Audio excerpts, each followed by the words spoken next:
Hello friends, आज हम देखेंगे क्लास 6 की एनसीईआरटी बुक की हिस्ट्री बुक देखेंगे क्लास 6 की, जो कि यूपीएससी के लिए जो महत्वपूर्ण है, जो पॉइंट वही देखेंगे हम। ये क्या है, शॉर्ट नोट है, इसमें विस्तार से नहीं है, इसमें जो इम्पोर्टेंट है वही है, यानी कि एक सारांश की तरह है। तो ये देख लीजिए, ये क्या है, सारांश की तरह है। ये क्या है, क्लास 6 की हिस्ट्री, कब कहाँ और कैसे, कब कहाँ और कैसे से है। यहाँ देख लेते हैं कब कहाँ और कैसे।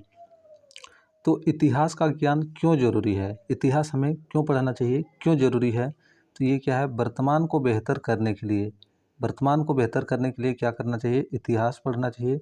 देश और विदेशों की संस्कृति का ज्ञान मिलता है, महान लोगों के जीवनी से शिक्षा और प्रेरणा प्राप्त होता है। तो इतिहास क्यों पढ़ना चाहिए, इतिहास पढ़ने से हमें क्या होता है, इतिहास के बारे में जान के हम वर्तमान में क्या होने वाला है उसको बेहतर कर सकते हैं, किस प्रकार उससे लड़ सकते हैं। या कि जैसे इस बार जो कोरोना महामारी आया था, तो इसको क्या होगा, ये इतिहास में अगर अगले फिर 1 साल के बाद, इसको 1 साल बोलते हैं, 100 साल 150 साल के बाद अगर यदि इसके बारे में पढ़ा जाएगा तो क्या होगा, इतिहास से इससे कोरोना से किस प्रकार से निपटा गया वो क्या होगा मालूम चलेगा। तो इसलिए इतिहास पढ़ने से क्या होता है, किसी भी चीज़ के बारे में जानकारी मिलता है, और अगर कोई घटना होता है या कुछ ये आता है तो उसे किस प्रकार से निपटा जाए उसे में मदद मिलती है, तो ज्ञान प्राप्त होता है।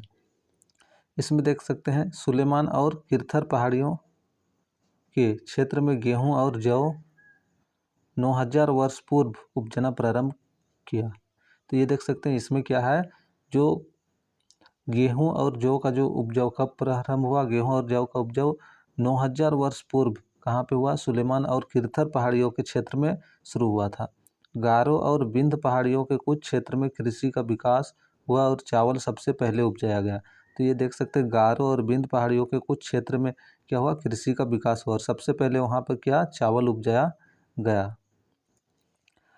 प्रागैतिहासिक काल, जिस काल में कोई लिखित साक्ष्य नहीं मिलता, जिसमें कोई लिखित साक्ष्य नहीं मिलता उसको प्रागैतिहासिक काल कहा जाता है। और ऐतिहासिक काल, जिसमें लिखित विवरण मिलता है उसको हम लोग क्या बोलते हैं, ऐतिहासिक काल। यानी कि हम लोग जो भी इतिहास पढ़ते हो क्या है, ऐतिहासिक काल का। उसके बाद अर्ध ऐतिहासिक काल, अर्ध ऐतिहासिक काल जिसमें लिखित साक्ष्य तो मिलता है लेकिन उसको पढ़ा नहीं जा सकता, लिखित साक्ष्य को पढ़ा नहीं जा सकता। लिखा हुआ मिलता है लेकिन वो इस प्रकार का लिखा हुआ है कि उसका जो लिपि है उसको कोई अभी तक पढ़ नहीं पाया है, उसको क्या बोला जाता है, अर्ध ऐतिहासिक। देखते हैं पांडुलिपि, पांडुलिपि क्या है, देख लीजिए, पांडुलिपि जो है ये पुस्तकों को हाथों से लिखा जाता है या ताड़ पत्रों एवं भूज पेड़ के छाल पर लिखा जाता है। तो पांडुलिपि क्या है, वैसे है जिसको क्या है, हाथ से लिखा जाता है, उस हाथ से लिखा हुआ दस्तावेज को पांडुलिपि कहा जाता है। और इसको ताड़ के पात्र या भूज के छाल पर भी लिखा जाता था। और इंग्लिश में इसको क्या बोला जाता है, पांडुलिपि को मेनू स्क्रिप्ट कहा जाता है, मेनू स्क्रिप्ट कहा जाता है इसे। भारत का सबसे पुराना ग्रंथ क्या है, वेद है। भारत का सबसे पुराना ग्रंथ वेद है। धार्मिक पुस्तकों से भी भारतीय इतिहास को समझने में आसान होता है। तो धार्मिक पुस्तक पढ़ने से भी हमें क्या होता है, जो भारत का इतिहास है उसको समझने में आसानी होता है। चंद्रगुप्त मौर्य, इसका जो प्रधानमंत्री यानी कि चाणक्य था, चंद्रगुप्त मौर्य के प्रधानमंत्री चाणक्य थे, जो अर्थशास्त्र बुक का रचना किया था। अर्थशास्त्र का बुक की रचना कौन किए थे, चंद्रगुप्त मौर्य के प्रधानमंत्री यानी चाणक्य ने किए थे। कश्मीरी कवि कलहन के जो पुस्तक है राजतरंगिणी है, कश्मीरी कवि कलहन की पुस्तक क्या है, राजतरंगिणी है। नेक्स्ट हम देखते हैं, इतिहास के पिता किसे कहा जाता है, यूनान लेखक हेरोडोटस को कहा जाता है। इतिहास के पिता हेरोडोटस यूनान का जो लेखक है। प्राचीन भारतीय इतिहास ज़्यादातर जानकारी पुरातत्व से मिलता है। प्राचीन भारतीय इतिहास का ज़्यादातर जानकारी किससे प्राप्त होता है, हमको पुरातत्व से मिलता है। अवशेष क्या है, पुरातत्व विज्ञान, ठीक है, पुरातत्व विज्ञान ये क्या है, अवशेष, अवशेषों के अध्ययन, अवशेषों के अध्ययन को क्या बोला जाता है, पुरातात्विक विज्ञान कहा जाता है। अवशेषों के अध्ययन को पुरातात्विक विज्ञान कहा जाता है। पुरातात्विक विज्ञान किसे कहा जाता है, जिसमें अवशेष का अध्ययन किया जाता है। अवशेष में क्या क्या होता है, पत्थर हो गया, धातु के औजार हो गया, प्रतिमाएं हो गया, स्मारक हो गया, सिक्के हुआ, मिट्टी के बर्तन, ये सब क्या है, अवशेष है। और अवशेष का अध्ययन को पुरातात्विक विज्ञान कहा जाता है। एपिग्राफी क्या है? एपिग्राफी उत्कीर्ण लेखों के अध्ययन, उत्कीर्ण लेखों के अध्ययन और सबसे पुरानी प्रणाली हड़प्पा के मुद्रा में। तो जिसमें उत्कीर्ण, जैसे सिक्का वगैरह में कुछ लिखा जाता है उसको खोद के या उस पर उत्कीर्ण किया जाता है, उसको किया जाता है एपिग्राफी। जिसमें खोद खोद के उसको लिखा जाता है उसको एपिग्राफी कहा जाता है। और ये सबसे पुराना जो एपिग्राफी प्रणाली था वो किसमें था? हड़प्पा की मुद्रा। हड़प्पा की जो मुद्रा होता था उसमें क्या होता था? लिखा जाता था। पहली बार लिखित स्वर्ण के सिक्के हिंद यवन शासक ने चलाए। पहली बार स्वर्ण का सिक्के किसने चलाया? तो ये हिंद यवन शासक ने चलाए थे। भारतीय इतिहास के स्रोत, भारतीय इतिहास के क्या क्या स्रोत है? भारतीय इतिहास हम कहाँ कहाँ से जान सकते हैं? तो इसका एक साहित्यिक स्रोत है और एक पुरातात्विक स्रोत है। यहाँ से देख सकते हैं यूपीएससी में यहाँ से क्वेश्चन पूछ चुका है, ये क्या है? इंपॉर्टेंट है। तो ठीक है, भारतीय इतिहास के स्रोत क्या क्या है? साहित्यिक स्रोत और पुरातात्विक स्रोत। साहित्यिक स्रोत में एक गैर धार्मिक साहित्य है और एक धार्मिक साहित्य है। और पुरातात्विक में क्या है? स्मारक है, अभिलेख है और सिक्के हैं। तो ये इम्पोर्टेंट है, यहाँ से प्री में यूपीएससी प्री में क्वेश्चन पूछ चुका है। सिक्कों के अध्ययन को न्यूमिस्मेटिक्स, सिक्के के अध्ययन को न्यूमिस्मेटिक्स कहा जाता है, मुद्रा शास्त्र कहा जाता है। न्यूमिस्मेटिक्स या मुद्रा शास्त्र कहा जाता है। तो ये देख सकते हैं। अब नेक्स्ट ये क्या हुआ? फर्स्ट चैप्टर कब, कहाँ और कहाँ से, जितना इम्पोर्टेंट था वो बस इतना ही था। नेक्स्ट हम देखते हैं आरंभिक समाज। आरंभिक समाज से भी ज़्यादा इम्पोर्टेंट नहीं है, बहुत ही कम है। तो ये देख लेते हैं हम। आरंभिक समाज से क्या है? पूरा स्थल जहाँ से औजार, बर्तन और इमारतों जैसे वस्तुओं के अवशेष मिलते हैं। तो पूरा स्थल किसको बोलते हैं? जहाँ से हमको औजार, बर्तन या इमारतों जैसे वस्तु के अवशेष मिलते हैं, यानी पुराने वस्तु का, जहाँ पे हमको पुराने वस्तु का अवशेष मिलता है। पुराने वस्तु घर हुआ, ठीक है, इमारतें हुआ या बर्तन हुआ, जहाँ से क्या होता है? पुराने वस्तु का अवशेष मिलता है, उसी को पुरास्थल कहा जाता है। शैल चित्रकारी, शैल चित्रकारी क्या है? शैल चित्रकारी जो होता है गुफा और कंदराओं में बनाए जाने वाले चित्र, जो गुफा और कंदराओं में बनाए जाने वाले चित्र होता है उसको शैल चित्रकारी कहा जाता है। जैसे अजंता, अजंता की गुफा, ये क्या है? शैल चित्रकारी हुआ।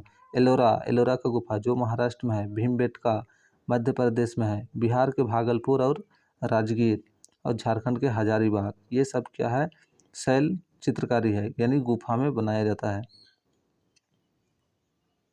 अब यहाँ पे देख लीजिए क्या इंपॉर्टेंट था इसमें। फिर आग का आविष्कार पुरापाषाण काल में हुआ था। पहिए का आविष्कार नवपाषाण काल में हुआ था। कृषि की शुरुआत नवपाषाण काल में हुआ था।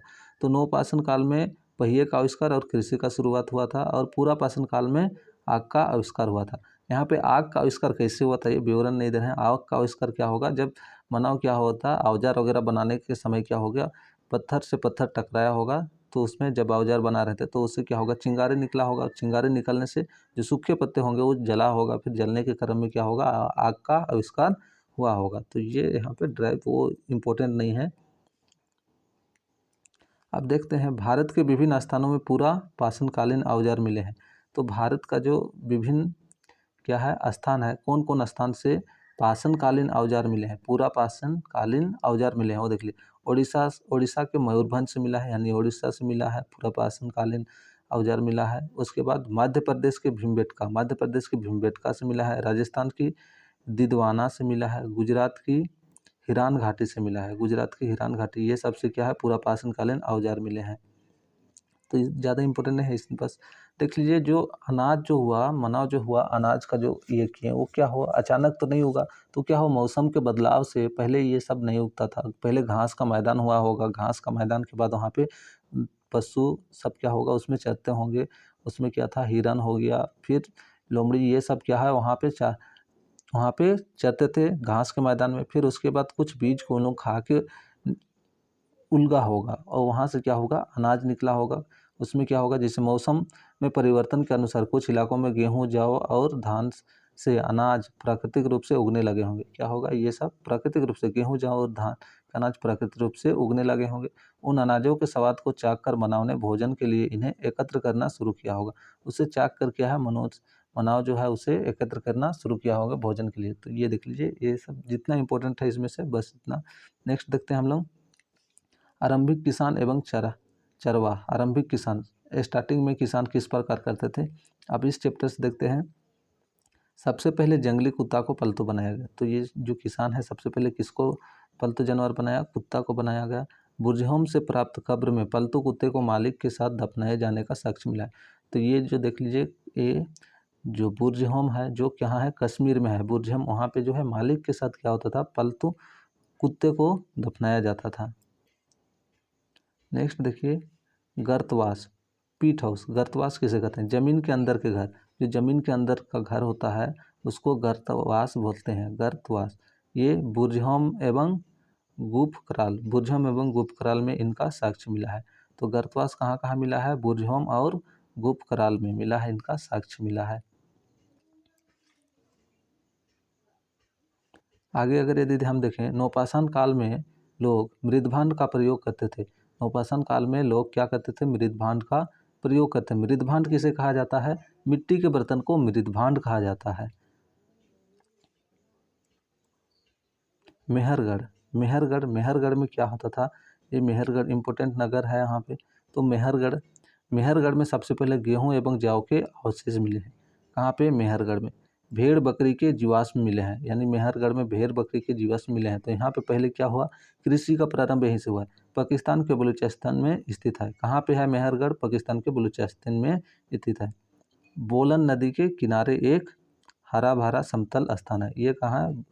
ये जो है मेहरगढ़ पाकिस्तान में है, और ये कहाँ पे? बोलन नदी के किनारे एक हरा भरा समतल स्थान है। मृदभंड के अवशेष मिले हैं। मेहरगढ़ से मृदभंड के भी अवशेष मिले हैं। इसमें क्या है? प्रत्येक घर में 4 या अधिक कमरे होते थे। प्रत्येक घर में 4 या अधिक कमरे होते थे। इससे क्या है? अनाज वगैरह इकट्ठा रखने के लिए क्या होता था? 4 या उससे अधिक ये होते थे, कमरा होते थे। फिर क्या है? पत्थर एवं हड्डियों, पत्थर एवं हड्डियों से बने औजार मिले हैं। पत्थर और हड्डियों से मिले औजार मिले हैं। मृतक को उसके पालतू जानवर एवं खाने पीने की चीज़ों के साथ दफनाया जाता था। तो ये देख सकते हैं मेहरगढ़ का जो कब्रिस्तान मिला है, वहाँ से क्या मिला है? मृतक को पालतू जानवर एवं खान पान के सामान के साथ दफनाया जाता है। वो सारा सामान वहाँ पे मिला है। तो ये आप देख सकते हैं मेहरगढ़ से ये क्या क्या है। उसके बाद क्या है? सिंहभूम के लोटा पहाड़ में मध्यपाषाण कालीन औजार मिले हैं। बारूडी संजय एवं सोन नाला के संगम पर स्थित है। बारूडी, ये सब है, ये इतना इम्पोर्टेंट नहीं है ये दोनों। ये नेक्स्ट हम देखते हैं, ये देख लेते हैं। ये क्या है? पुरास्थल राज। कहाँ पे कौन सा पुरास्थल मिला है? जैसे बुर्जहोम हम पहले देख सकते हैं कहाँ है? कश्मीर में है। चिरांद बिहार में है। पयमपल्ली, पयमपल्ली कहाँ है? आंध्र प्रदेश में है। पयमपल्ली मध्य प्रदेश में है। उसके बाद पयमपल्ली कहाँ है? आंध्र प्रदेश में है, मध्य प्रदेश नहीं, आंध्र प्रदेश पयमपल्ली। गुफकरल कश्मीर में है। गुफकरल कहाँ है? कश्मीर में है। और गोल्डी हवा उत्तर प्रदेश, गोल्डी हवा जहाँ चावल का साक्ष्य मिला है, ये कहाँ पे है? उत्तर प्रदेश में है। आप देखते हैं थोड़ा सा गोल्डी हवा के बारे में। ये गोल्डी हवा, गोल्डी हवा यहाँ क्या है? लोग पशुपालन करते थे। गोल्डी हवा के लोग क्या करते थे? पशुपालन करते थे। चावल की खेती का प्रमाण मिला है। यहाँ से गोल्डी हवा से क्या है? चावल की खेती का प्रमाण मिला है। औजार मिले हैं, यहाँ से औजार मिले हैं। यूपी के बेलन घाटी में है। उत्तर प्रदेश के बेलन घाटी में है। गोल्डी हवा कहाँ है? उत्तर प्रदेश के बेलन घाटी में है। और एक क्या है? विश्व में संभवतः पहला चावल की खेती की शुरुआत, सबसे पहले जो चावल का खेती का शुरुआत किया गया था वो कहाँ से किया गया था? गोल्डी हवा से ही किया गया था। तो ये इतना इसमें देख सकते हैं। ये नवपाषाण काल के प्रमुख औजार, नवपाषाण काल का जो प्रमुख औजार था वो क्या है? प्रस्तर, कुल्हाड़ी, बेधक, बंसूली, खुर्ची आदि। ये सब क्या है? नवपाषाण काल के प्रमुख औजार थे। आरंभिक नगर, तो ये हम लोग नेक्स्ट क्लास में देखेंगे आरंभिक नगर। इसमें क्या होगा? हड़प्पा की खोज जो किसने किया था, और हड़प्पा सभ्यता, मोहनजोदड़ो, ये सब का विकास कैसे हुआ, आरंभिक नगर किस प्रकार से विकास हुआ, इसके बारे में हम क्या करेंगे? नेक्स्ट वीडियो में देखेंगे। तो इसमें इतना ही, फिर हम लोग नेक्स्ट वीडियो में मिलते हैं।